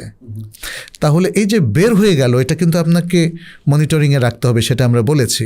আপনি দেখলেন যে 3 মাস ঠিক ছিল, পরবর্তী 3 মাস তার স্টককে মানে শরিয়া কমপ্লায়েন্সের বাইরে, তাহলে আপনি প্রত্যেক 3 মাসের জন্য একটা ইনকাম পেলেন, ওই ইনকামটা যখন এই স্টকটা শরিয়া কমপ্লায়েন্সের বাইরে চলে গেল, এই তখনকার রেভিনিউটা আপনার স্ক্রিনিং করে ডিটেক্ট করতে হবে, তারপরে পিউরিফাই করতে হবে। মানে এভাবে আরও যদি কিছু ইনকাম থাকে সবগুলোকে একসাথ করে, যেমন ধরেন অ্যামাউন্টটা হলো 4.5 লাখ টাকা ফর এক্সাম্পল, তাহলে এটাকে যদি আপনি সিএসআরে অর্থাৎ কোনো জনকল্যাণে সওয়াবের নিয়ত ছাড়া ব্যয় করেন তাহলে শরিয়ার নির্দেশনা থাকতো। আমরা ব্যক্তিগতভাবেও দেখা যায় যে আমাদের অনেক ইনকাম ইচ্ছার বিরুদ্ধে হারাম চলে আসে। যেমন আপনি হয়তো যে কোনো কারণেই হোক যে কোনো একটা সুদী ব্যাংকে আপনি টাকা রাখতে হলো আপনাকে কয়েক মাসের জন্য বা 1 বছরের জন্য, সেখানে যদি সুদটা এসে যায় এটা তো ব্যাংকে ফেরত দেওয়া যায় না, তারা ফেরত নেওয়ার কোনো নিয়ম নাই। অথবা আপনার যেই ব্যবসাটা আপনি আসলে রান করছেন সেই ব্যবসায়ও কিছু এমন পন্থায় আপনার কাছে টাকা আসলো যেটা শরিয়া অ্যালাউ করে না, হতে পারে, এটা নানা রকম হতে পারে। তো সেভাবে যদি আসে এবং এই টাকাটা কারো ব্যক্তিগত অন্যের কারো সম্পত্তি না, তাহলে কার কাছে দিবেন? কে নিবে? কেউ নেবে না। দিলে তো নিবে সেটা আলাদা কথা, কিন্তু আসলে এটা আপনার ওনারশিপে চলে এসছে। যেমন সুদের টাকা আপনার ওনারশিপে চলে এসছে, এখন এই টাকাটা স্টেট কখনো আপনার কাছে দাবি করবে না, অন্য কোনো ব্যক্তিও দাবি করবে না। কিন্তু যদি কোনো ব্যক্তি যেমন ঘুষ নেয় কারো কাছ থেকে, ওই ব্যক্তি কিন্তু দাবি করতে পারে যে আমার থেকে অন্যায়ভাবে ঘুষ নেওয়া হয়েছে, তাহলে এই টাকাটা তাকে ফেরত দিতে হবে। সুদের টাকাটা কাকে ফেরত দেবে? কাউকে না। তাহলে এই টাকাটা যেহেতু প্রচলিত ব্যবস্থাপনায় দেশের নিয়ম অনুযায়ী আপনার ওনারশিপে চলে আসছে, কিন্তু আবার শরিয়া বলছে যে এই পন্থায় এটা আপনার জন্য হারাম, আপনি সেটাকে তাহলে কি করবেন? এখানে শরিয়ার নির্দেশনা হচ্ছে এই টাকাটা সওয়াবের নিয়ত ছাড়া জনকল্যাণে আপনি ব্যয় করবেন। তাহলে এই যে সিস্টেমটা ফলো করলে আপনার সওয়াব হবে, কিন্তু পার্টিকুলারলি এই টাকা যেহেতু একটা নিকৃষ্ট ইনকাম, এই জন্য আপনি সওয়াবের নিয়ত করবেন না। তাহলে শরিয়ার এই নিয়মটা পালন করলে কিন্তু আপনি সওয়াব পাবেন, মানে অন্য দিক থেকে। আর এটাকে কেন ডিস্ট্রয় করতে বলা হয়নি? কারণ এটা তো একটা সম্পদ, এটা সম্পদ। সমাজে অনেক অনাথ মানুষ আছে, নিরন্ন মানুষ আছে, অভাবী মানুষ আছে। তাহলে তাদেরকে অথবা তাদেরকে টিউবওয়েল করে দেন, তাদেরকে রাস্তাঘাট করে দেন, বা তাদেরকে ঘরবাড়ি বানিয়ে দেন। তাহলে এই কাজগুলো করা যাবে। তো এক্ষেত্রে এটা হলো পিউরিফিকেশন। তাহলে এই ফান্ডগুলোতে যদি কখনো কোনো শরিয়া লঙ্ঘনজনিত কিছু ইনকাম আসে, এটাকে পিউরিফাই করার মধ্য দিয়ে তাহলে বাকি যে অ্যামাউন্টটা, বাকি যে প্রফিটটা, বাকি যে ডিভিডেন্ডটা, সেটা কিন্তু আপনার হালাল থাকলো। ফলে আমার মনে হয় যে যাদের কাছে সারপ্লাস এখন অ্যামাউন্ট আছে, তারা এখন এই ব্যবস্থাপনার মধ্য দিয়ে শরিয়া কমপ্লায়েন্ট এই সমস্ত জায়গাগুলোতে তারা ইনভেস্ট করতে পারে। এখানে একটা মানে গুরুত্বপূর্ণ বিষয় যদি আপনি একটু আপনার মতামতটা দেন। আমার কাছে যে জন্য মানে শরিয়া বেস মিউচুয়াল ফান্ডটা খুব গ্রহণযোগ্য মনে হয়, আমি অনেক বছর ধরেই স্টক মার্কেটে মানে সাথে জড়িত। তো আমি যেটা দেখি সেটা হচ্ছে বেশিরভাগ মানুষ দুইটা জায়গায় আটকায় যায়। এক নাম্বার যেটা, সেটা হচ্ছে যে যেহেতু তাদের আসলে এত সময় নাই পড়াশোনা করার, তারা হয়তো ভালো মানুষ, ধর্মপ্রাণ মুসলমান, কিন্তু তারা দেখা যাচ্ছে যে একদিকে তারা মনে করে যে কিছু মানুষ মনে করে যে একদম সব হারাম, যাবই না। তখন তাদের মধ্যে একটা বিরক্তি কাজ করে যে তাহলে আমি কী করবো টাকাটা নিয়ে। আর যারা করতে যায় তারা দেখা যায় যে হালাল কোনটা হারাম কোনটা এত কিছু বোঝার সময় নেই, করে ফেলতেছে। এটা একটা বিষয়। আরেকটা যেটা বিষয় সেটা হচ্ছে কি, সেই ক্ষেত্রে মিউচুয়াল ফান্ডে যদি একটা ভালো শরিয়া বোর্ড থাকে, রিলায়েবিলিটি থাকে, তখন শরিয়া বোর্ড তাদের এক্সপার্টিসই হচ্ছে এইটা, যে আপনি একটা বিশেষজ্ঞকে দিয়ে দিচ্ছেন, যে বিশেষজ্ঞ আসলে ডিসাইড করতেছে যেন এটা হারাম দিকে না যায়। তখন আপনি আর এটার জন্য দায়ী থাকতেছে। আপনি নিজে যখন করতেছেন তখন এটা আপনার দায়। আপনি যখন একটা বিশেষজ্ঞর কাছে দিচ্ছেন, তার মানে হচ্ছে সে বিশেষজ্ঞ জিনিসটাকে দেখতেছে। অনেকটা আপনি যদি নিজের দাঁত ঠিক করতে যান, ক্ষতি হতে পারে। আপনি যদি ডেন্টিস্টের কাছে যান, সেটা বেটার। একদিকে যেমন এটা সত্যি, আরেকটা হচ্ছে গিয়ে যে আপনার অনেকে শেয়ার মার্কেট বুঝে না। মানে ধরলাম হালাল, আমার লেটসে 10টা হালাল কোম্পানি আছে, কিন্তু সে ওই যে কোম্পানিটাকে সে স্টাডি করবে, কোম্পানিটার আগের 5 বছরের রেকর্ড কেমন, সামনের প্রফিটেবিলিটি কেমন, ওইটা সে বুঝে না। তোমার কি মনে হয়, তোমার কি মনে হয়, আচ্ছা দিলাম, তোমার কি মনে হয়, তোমার কি মনে আছে, দিলাম। এবং দেখা যাচ্ছে যে তার লালবাতি চলে আসে। লালবাতি চলে আসে, তখন তার কাছে মাথা গরম হয়ে যাচ্ছে। এইটা আরেকটা জায়গা যে মিউচুয়াল ফান্ডে যারা ম্যানেজ করতেছে, তারা 10 বছর, 20 বছর, 30 বছর, সারা জীবন ধরে তারা এই জিনিসই করতেছে। তো তাদের কাছে প্রত্যেকটা বছরের প্রত্যেকটা কোম্পানির যে স্টাডি, ইনসাইড নিউজ না, মানে আমি বলছি এথিক্যাল যেই জিনিসটা তার জানার কথা, স্টাডি করার কথা, সেই এথিক্যাল নলেজটা তার আছে। সো এই জায়গাটা আমার কাছে মনে হয় যে শরিয়া বেস মিউচুয়াল ফান্ডের এটা একটা স্ট্রেংথ, যে আপনি একটা এক্সপার্টের হাতে দিচ্ছেন, যেই এক্সপার্ট শরিয়ার দিক থেকেও এক্সপার্ট, আবার মার্কেট নলেজের দিক থেকেও এক্সপার্ট। যেই দুইটার একটা এক্সপার্টিস অনেক ক্ষেত্রে একটা সাধারণ মানুষ হিসেবে অ্যাকোয়ার করাটা অনেক সময় সাপেক্ষ এবং ডিফিকাল্ট। না, ঠিকই বলেছেন। তো সেই দৃষ্টিকোণ থেকে যদি কেউ অধিক জানতে চায়, তাহলে মিউচুয়াল ফান্ডের অথবা সুকুকের সাথে যারা সম্পৃক্ত আছেন তাদের সাথে তারা 1-to-1 বসতে পারেন, অথবা যারা এগুলোকে ম্যানেজ করছেন সেখানকার এক্সপার্টদের সাথেও বসতে পারেন। ম্যানেজ যারা করছেন তারাও কিন্তু নলেজ নিয়ে করছেন, আর তাদের সাথে সহায়ক এবং খুবই পাওয়ারফুল শক্তি হচ্ছে যেটা আপনি বললেন, শরিয়া সুপারভাইজারি কমিটি বা শরিয়া বোর্ড। কারণ তারা এগুলোকে মনিটর করছেন টাইম টু টাইম, এবং তারা প্রয়োজনীয় পরামর্শ দিচ্ছেন যেটা খুবই স্ট্রিক্টলি ফলো করার কথা। এবং যদি ফলো কখনো করা না হয়, সেটা আবার ডিটেক্ট হচ্ছে পরবর্তী কোনো মিটিংয়ে। যদি কোনো অ্যামাউন্ট চলে আসে, যেটা আমি বললাম একটু আগে যে শরিয়া ভায়োলেশনের কারণে, তখন সেটাকে পিউরিফিকেশনের মধ্যে নিতেই হয়, কোনো উপায় নেই। এখানে মানুষের একটা ফান্ডামেন্টাল কোয়েশ্চেন বারবার চলে আসে, এটা ইভেন আমি ধার্মিক মানুষদের মধ্যে বা সব রকম মানুষের মধ্যে আমি দেখি। সেটা হচ্ছে যে দিনের শেষে আপনি মুদারাবা, মুশারাকা, সুকুক সবগুলো বিষয়ের ক্ষেত্রে মানুষের একটা কমন প্রশ্ন হইল যে এটা তো আলটিমেটলি একই জিনিস হলো।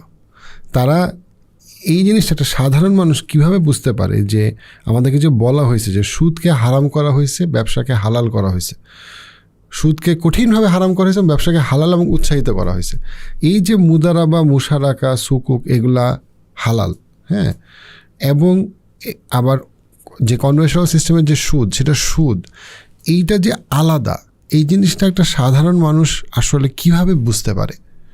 কারণ একদিকে তো আসলে এটা সত্যি যে আমাদের দেশের সবগুলো ফাইন্যান্সিয়াল যে ইনস্টিটিউট তারা সব ক্ষেত্রে যে একদম পুরাটা ঠিকভাবে ফলো করে সেটা কখনো তারা করে না, অথবা কখনো তারা করতে পারে না বৈশ্বিক অর্থনৈতিক বাস্তবতার জন্য। সেই ক্ষেত্রের উপর যদি একটু আলোকপাত করতে। জি, এটা খুবই একটা গুরুত্বপূর্ণ প্রসঙ্গ। সাধারণ মানুষ কি করে বুঝতে পারে? আমরা কিছুকাল আগে দেখেছি যারা ফিনান্সিয়াল ইনস্টিটিউটে আছেন তাদের অনেকেও বুঝতো না, কিন্তু এখন মানুষ বুঝছে। আমি শুরুতেই বলেছিলাম ইসলাম হচ্ছে নলেজ বেসড রিলিজিয়ন। এখানে কিন্তু নলেজ না থাকলে আপনি পরিপালন করতে আগাইতেই পারবেন না, তাই না? আপনি একজন ডাক্তার হতে চান, দেখেন তো ডাক্তারি বিদ্যা না থাকলে কি আগানো যায়? যে কোনো সায়েন্স আপনাকে সেই জ্ঞান অর্জন করতে হবে, সেটা যত ক্ষুদ্রই হোক না কেন। তো এখানে ইসলামিক ট্রানজ্যাকশনগুলো সম্পর্কে তাদের বেসিক নলেজটা লাগবে। এর যে টার্মিনোলজিগুলো যেটা আপনি বললেন, যেমন মুশারাকা কি? Partnership business. মুদারাবাও আরেক ধরনের পার্টনারশিপ বিজনেস। তারপরে ইজারা, যেমন রেন্ট, তাই না? এগুলো তো ইসলামে স্বতঃসিদ্ধ ব্যাপার। বাইরের যেটা বললেন ওটা ট্রেডিং, ইসলামে ট্রেডিংটা জায়েজ, কিন্তু এই ট্রেডিংয়ের সাথে যেই এলিমেন্টসগুলো থাকা চলবে না সেটা আমরা আমাদের আজকের আলোচনার কোনো এক পর্যায়ে বলেছিলাম। যেমন ধরেন সুদ থাকা চলবে না, অজ্ঞতা থাকা চলবে না, অস্পষ্টতা থাকা চলবে না, ধোঁকাবাজি বা প্রতারণা থাকা চলবে না, জুয়া এর মধ্যে বা গ্যাম্বলিংয়ের মধ্যে থাকা চলবে না।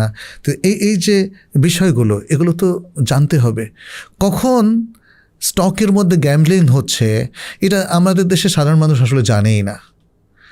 যখন খুব ফ্ল্যাকচুয়েট করে, তাই না, তখন তো ওর মধ্যে গ্যাম্বলিং হচ্ছে, এটা কি যে কেউ বুঝতে পারে? তা নাহলে মানে লক্ষ লক্ষ জনতা কীভাবে হঠাৎ করে পড়ে যায়, শুয়ে যায়, তাই না? তাদের ব্যবসা ধ্বংস হয়ে যায়। এই জিনিসগুলো বুঝতে হবে। তাইলে যদি কেউ না বুঝতে পারেন, ব্যবসায় যখন তিনি মাথায় হাত দেন, একদিন তাকে আখেরাতেও মাথায় হাত দিতে হবে, তাই না? শরিয়া ভায়োলেশন হচ্ছে অথচ উনি টের পেলেন না, এটা হবে না। তবে আমার মনে হয় যে সমস্ত জায়গায় এক্সপার্টাইজরা রয়েছেন, শরিয়া বোর্ড রয়েছে, রিলায়েবল যাদেরকে আমরা মনে করি, তাহলে তাদের উপর যদি কেউ আস্থা রেখে এর ইনকামটা গ্রহণ করেন এবং সেখানে ইনভেস্ট করেন, তাহলে শরিয়ার মূল নীতি অনুযায়ী, বেসিক প্রিন্সিপাল অনুযায়ী এটা জায়েজ। যেমন আমি যদি আপনার সাথে ইনভেস্ট করি, আমি আপনাকে ট্রাস্ট করি, আপনি মুসলিম, আমিও মুসলিম, এবং আপনি ওয়াদা করেছেন যে আপনি শরিয়া ভিত্তিক এটা ইনভেস্টটা পরিচালনা করবেন, এবং আমিও কনভিন্সড, তাহলে এই অবস্থায় গোপনে যদি কোনো ভুল আপনি করেন ইচ্ছা করে, তাহলে তার দায় দায়িত্ব আপনার। অথবা যদি আপনার ইচ্ছার বিরুদ্ধে কিছু করলেন কিন্তু আপনিও টের পেলেন না, আমিও টের পেলাম না, এটা হলো আমাদের অনিচ্ছাকৃত ভুল, যেটা আল্লাহ তাআলা ক্ষমা করবেন, সেটা হাদিসে এভাবে এসেছে। তাহলে ভায়োলেশনগুলো আসলে আমাদের দেখতে হবে। সব ভায়োলেশনগুলো মানে নিয়ে এই রুলিং জারি করা যাবে না যেটা নিষিদ্ধ হয়ে গেছে, এই ধরনের মিউচুয়াল ফান্ড করা যাবে না। এগুলো মানুষের কারো কারো কনফিউশন। বাট যখন শরিয়ার নীতিমালা মেনে এবং আন্তর্জাতিক স্ট্যান্ডার্ডটাকে বজায় রেখে, যেমন মিউচুয়াল ফান্ডে, শরিয়া বেসড মিউচুয়াল ফান্ড যেগুলো, তার একটা আন্তর্জাতিক স্ট্যান্ডার্ড আছে এবং অফিস স্ট্যান্ডার্ড আছে, তাহলে আপনি যদি সেটা মেনটেন করেন তাহলে নাজায়েজ হওয়ার তো কোনো প্রশ্ন আসে না। হ্যাঁ, এর মধ্যে যদি ভুল হয় তাহলে আপনি স্ক্রিনিং করে সেটা বের করবেন এবং পিউরিফাই করবেন। আমি মনে করি যে সব কিছুকে নাজায়েজ বললে মুসলমানরা নিজেদের জীবনে অনেক ক্ষতি করবে আর কি। হ্যাঁ, মানে এটা অনেকটা মানে বিয়ে করলে ঝগড়া হইতে পারে বলে বিয়েই করবো না, তখন আরও মানে হারামের পথে যাওয়ার সম্ভাবনা বেশি। তো যে অনেক সময় আমার কাছে মনে যে খুব এক্সট্রিমে চলে গিয়ে যে সব কিছু যেহেতু হারাম, তখন আমি দেখা যাবে যে আমি নিজেকে এত রেস্ট্রিক্ট করে ফেলছি যে মুসলিমরা সামষ্টিকভাবে অনেক দুর্বল হয়ে যাবে এবং অপ্রাসঙ্গিক হয়ে যাবে, মানে সমাজ থেকে বিচ্ছিন্ন হয়ে যাবে, যেটা আমাদের অবশ্যই উদ্দেশ্য না। এখানে আরেকটা খুব কোয়েশ্চেন খুবই কমন, সেটা হচ্ছে ক্রেডিট কার্ড হালাল না হারাম। এখানে এই জিনিসটা এই জন্য রেলেভেন্ট যে আপনার দেখা যাচ্ছে যে ক্রেডিট কার্ডের ক্ষেত্রে অনেক সময় বিদেশে যারা ট্রাভেল করতে যায় বা ফ্রিকোয়েন্টলি, সেক্ষেত্রে ক্রেডিট কার্ড অনেক ক্ষেত্রে প্রয়োজন হয়ে যায়। আবার ক্রেডিট কার্ড এখনও বেশিরভাগ ইসলামিক ব্যাঙ্কগুলা রিসেন্টলি দেওয়া শুরু করছে, যদিও পুরোপুরিভাবে ফাংশনাল না। তো এই ক্ষেত্রে কোন শর্তে আসলে ক্রেডিট কার্ড নেওয়াটা হালাল, কোন শর্তে আসলে ক্রেডিট কার্ড নেওয়াটা হালাল না, বা কোন পরিস্থিতিতে? জি, ধন্যবাদ। আসলে কনভেনশনাল ক্রেডিট সিস্টেমটা এটা ইসলাম সমর্থিত নয়, এটা আমাদের পুরো আলোচনা জুড়ে আমরা সেটা আলোচনা করেছি, যেহেতু এখানে সুদ আছে। আর ক্রেডিট কার্ডের বিকল্প কিন্তু উজরা কার্ড এখন বের হয়েছে। সেটা হয়তো একটা ক্রেডিট কার্ডের সব জায়গায় আপনি ইউজ করতে পারছেন, এটা পারবেন না, এটা পারার কথাও না। উজরা কার্ড, যেগুলোকে কেউ ইয়াকিন কার্ড নাম দিয়েছেন বিভিন্ন ইসলামী ব্যাংকগুলো, কেউ সাদিক কার্ড নাম দিয়েছেন, কেউ খিদমা কার্ড নাম দিয়েছেন, এরকম বিভিন্ন নাম আছে, কিন্তু মূলত এগুলো উজরা কার্ড। অর্থাৎ উজরা বেসড এই ব্যাংকগুলো কিছু সার্ভিস চার্জ নিয়ে থাকে, এই জন্য এটাকে উজরা রেন্ট। অথবা যেমন ধরেন খেদমাটাকে, খেদমাটাও কিন্তু কেনাবেচা করা যায়। খেদমা, আপনি যেমন একটা বাসা যখন রেন্ট করলেন, বাসার খেদমাটা নিচ্ছেন, আসলে এই বাসা 1 মাস থাকার সার্ভিসটা আপনি কিনে নিচ্ছেন। আপনি দেখেন পড়াশোনাটাও একটা খেদমা, একটা সার্ভিস। আপনি যখন একটা প্রতিষ্ঠানে ভর্তি হলেন, একটা কোর্স, ইটস এ সার্ভিস। তো সেই কোর্সটা আপনি এনরোল করার মাধ্যমে কিনলেন কোর্সটা, তাই না? আমরা এখন এটা কিন্তু বলি, কারণ অনলাইন কোর্স এখন অ্যাভেলেবল, আমরা বলি যে কোর্সটা কত দাম, তাই না? তাতে বোঝা যাচ্ছে যে সার্ভিস কেনা যায়। আপনি medical treatment, it's a service, তাহলে আপনি ওটাও কিনতে পারেন। তাহলে আপনি একটা সার্ভিস কিনলেন, যে কোম্পানি আপনাকে একটা কার্ডের সুবিধা দিচ্ছে, ফলে সে এই যে সুবিধাটা দিচ্ছে, এই সুবিধার অ্যাগেনিস্টে একটা সার্ভিস চার্জ সে নিতে পারে, বাট এটা কোনো সুদ নয়। অতএব এখানে পস সিস্টেমে যেই কনভেনশনাল ক্রেডিট কার্ডগুলো যেই চার্জটা, এটা এখানে সেটা হবে না। এখানে যদিও অনেকগুলো কোম্পানি দেখা যাচ্ছে যে কিছু কিছু ক্ষেত্রে ইসলামিক অনেকগুলো কোম্পানি দেখা যাচ্ছে কিছু কিছু ক্ষেত্রে কনভেনশনালের প্যারালাল করছে, বেঞ্চমার্ক সেম হয়ে যাচ্ছে। তো এই কারণে কিন্তু কিছু প্রবলেম ক্রিয়েট হচ্ছে, সেখানে পিউরিফিকেশনটা থাকতেছে। হ্যাঁ, না মানে এই কারণে প্রবলেম হচ্ছে, মানুষ ভাবতেছে যে আপনি তো এই কনভেনশনাল কার্ডে যা কাটে এখানেও তাই কাটে। তো এই জায়গাটা আমাদেরও প্রশ্ন, এই জায়গায় আমাদেরও প্রশ্ন। আমরা মনে করি যে উজরা কার্ডটা অবশ্যই কনভেনশনাল ক্রেডিট কার্ডের মতো হবে না, কিছু পার্থক্য থাকবে। এখানে হলো সার্ভিস চার্জ, আর ওরা আসলে সুদ চার্জ করছে, সুতরাং এখানে পার্থক্য। এমনকি ডিফল্টার হলেও এখানে ভিন্ন সিস্টেম আছে। আজকে হয়তো আমরা পুরোটা ব্যাখ্যা করব না, কিন্তু আমি শুধু সিস্টেমটা বললাম, এটা হবে উজরা কার্ড। আচ্ছা, এর পাশাপাশি আছে ডেবিট কার্ড। ডেবিট কার্ড আসলে আমাদের banking system, conventional banking system ক্রেডিটকে উৎসাহিত করে, কারণ ক্রেডিটের মধ্য দিয়ে ওদের মেন ব্যবসাটা হয়। ফলে তারা সবসময় ক্রেডিট কার্ডের জন্য যে ফ্যাসিলিটিটা দেয় সেটা ডেবিট কার্ডে দেয় না। এখন অনলাইন পেমেন্টের ক্ষেত্রে আমরা আজকাল দেখছি যে যেমন ভিসা কার্ড কিংবা আন্তর্জাতিক আরও যে সংস্থাগুলো আছে, তারা কিন্তু ডেবিট কার্ডকে অ্যালাউ করে। তা আপনি যদি ডেবিট কার্ড দিয়ে আপনার দেশে বিদেশে কাজ সারতে পারেন, তাহলে কিন্তু আর ক্রেডিট কার্ডে যাবেন না। এটা ইসলামের মূলনীতি। এবার যেমন আমরা ওমরায় গিয়েছিলাম, আমরা দেখলাম যে মানে যে উজরা কার্ডগুলো আছে এগুলো দিয়ে পে করা যাচ্ছে। উজরা ডেবিট কার্ড, আমি ডেবিট কার্ডের কথা বলছি, আমি ক্রেডিট কার্ডের কথা বলছি না, বা উজরা কার্ডও বলছি না। ডেবিট কার্ড দিয়ে আপনি পে করতে পারছেন, আপনার অ্যাকাউন্ট থেকে সরাসরি যাচ্ছে। তাহলে দেখা গেল যে এটা যদি হয় সবচেয়ে ভালো, তাইলে হ্যাঁ সবচেয়ে ভালো, এবং ক্রেডিট কার্ড আপনি প্রয়োজন ছাড়া নেবেন না। দ্বিতীয় হচ্ছে, দ্বিতীয় আমরা বললাম যে ক্রেডিট কার্ডের বিকল্প হলো উজরা কার্ডগুলো, সেটা খেদমা কার্ড, ইয়াকিন কার্ড, সাদিক কার্ড, যেগুলো ইসলামিক নিয়ম অনুযায়ী আসলে এগুলোকে ফরম্যাট করা হয়েছে, তৈরি করা হয়েছে। তাহলে সেটা নেবেন আপনি। ফুল ক্রেডিট কার্ড, যেটা কনভেনশনাল ক্রেডিট কার্ড, সেখানে আপনি যাবেন না।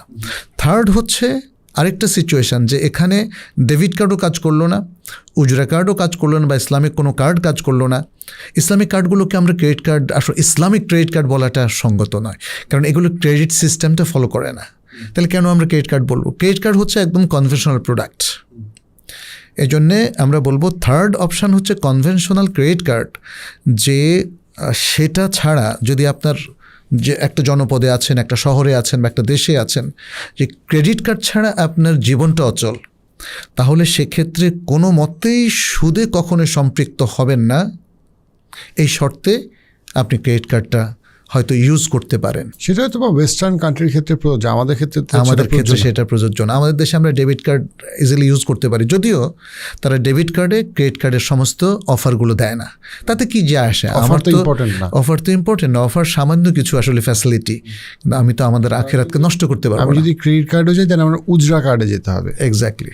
আমরা যদি শেষ প্রশ্নে চলে আসি স্যার, সেটা হচ্ছে যে আমাদের একটা কমন ইয়ে থাকে যে আহারে আমি যদি একটু সঞ্চয়পত্রে যাইতাম তাহলে আমার একটু ট্যাক্স বেনিফিট পাইতাম। তো আমি তো সঞ্চয় যেতে পারতেছি না, কারণ সেটা একটু সুদের সাথে সম্পর্কিত।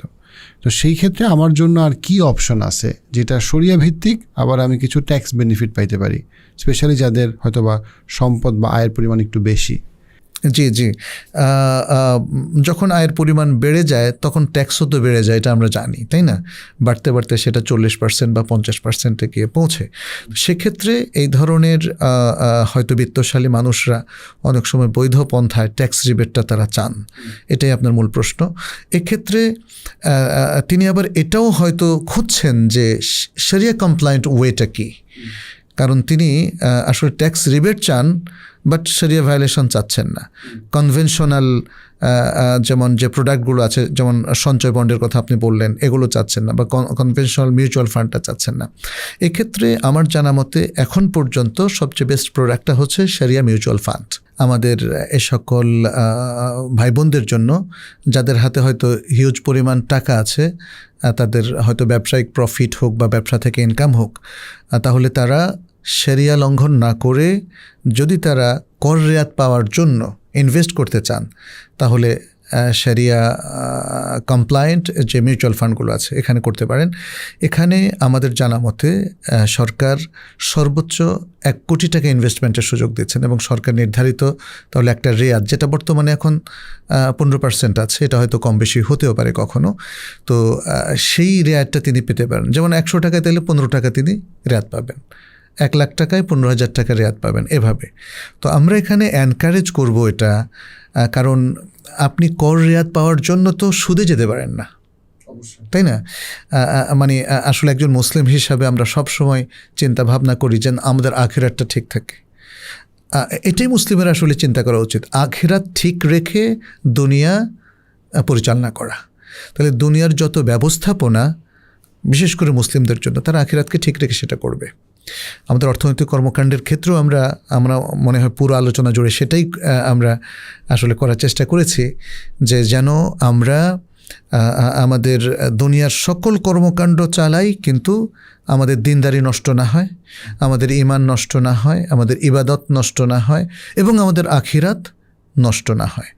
তাহলে আমি মানে পরিশেষে কথা বলবো যে আমরা যত অর্থনৈতিক কর্মকাণ্ড আছে, ব্যবসা বাণিজ্য আছে, কিংবা কর্পোরেট বিজনেস আছে, কিংবা উদ্যোক্তা হিসেবে আমরা যা কিছু করে থাকি সব কিছু আছে, অথবা আমরা কর রেয়াত পাওয়ার জন্য যা কিছু করি, কিংবা ইনভেস্টমেন্ট বাড়ানোর জন্য যা কিছু করি, সব কিছুর ক্ষেত্রে আমাদের দিন ঠিক রেখে আমাদের দুনিয়ার কাজ পরিচালনা করতে হবে, একটা ছোট্ট মূলনীতি। তাহলে আমাদের আর কোনো সমস্যা থাকবে না, ইমব্যালেন্স তৈরি হবে না। ইমব্যালেন্সটা তৈরি হয় যখন দুনিয়া ঠিক রেখে দিনকে আমরা যতটুকু পারি করি। এটা কিন্তু ভুল একটা মেথড, ভুল ফিলসফি, যে আমার দুনিয়া ঠিক থাকবে, আমার স্বাদ আহ্লাদ সব ঠিক থাকবে, যতটুকু এই স্বাদ আহ্লাদ ঠিক রেখে, বা দুনিয়ার জীবনটা, দুনিয়ার উদ্দেশ্যটা সব ঠিক রেখে, দুনিয়ার এই খোশ গল্প বা এনজয়মেন্ট ঠিক রেখে যতটুকু পারি দিন পালন করব, আর যতটুকু পারি না সেটা বাদ দিব। কিন্তু ইসলামের দৃষ্টিভঙ্গি হচ্ছে না, দিন ঠিক রেখে আপনি দুনিয়া যা পারেন করেন, অসুবিধা নাই। অর্থাৎ কোথাও দিনের কোনো নির্দেশনাকে ভায়োলেট করবেন না। ব্যাস, আপনি খেলেন, আপনি ঘুমান, আপনি ব্যবসা করেন, আপনি বিভিন্ন দেশ ভ্রমণে যান, আপনি ইনভেস্ট করেন, সবটাই কিন্তু জায়েজ হবে যদি প্রত্যেকটা ক্ষেত্রে দিনের মূলনীতি আপনি অনুসরণ করে দিনকে ঠিক রাখেন। তাহলে আর আমার মনে হয় ইমব্যালেন্স হবে না। চমৎকার এই আলোচনার শেষে যেটা আমি আমার জন্য এবং সবার জন্য সামারি যেটা একটা করা যেতে পারে, সেটা হচ্ছে যে আমরা মুসলমান হিসেবে কীভাবে টাকা আয় করি এবং কীভাবে টাকা ব্যয় করি, তার উপরে অনেকটাই নির্ভর করে আমরা কি জান্নাতের দিকে আগাচ্ছি নাকি জাহান্নামের দিকে আগাচ্ছি।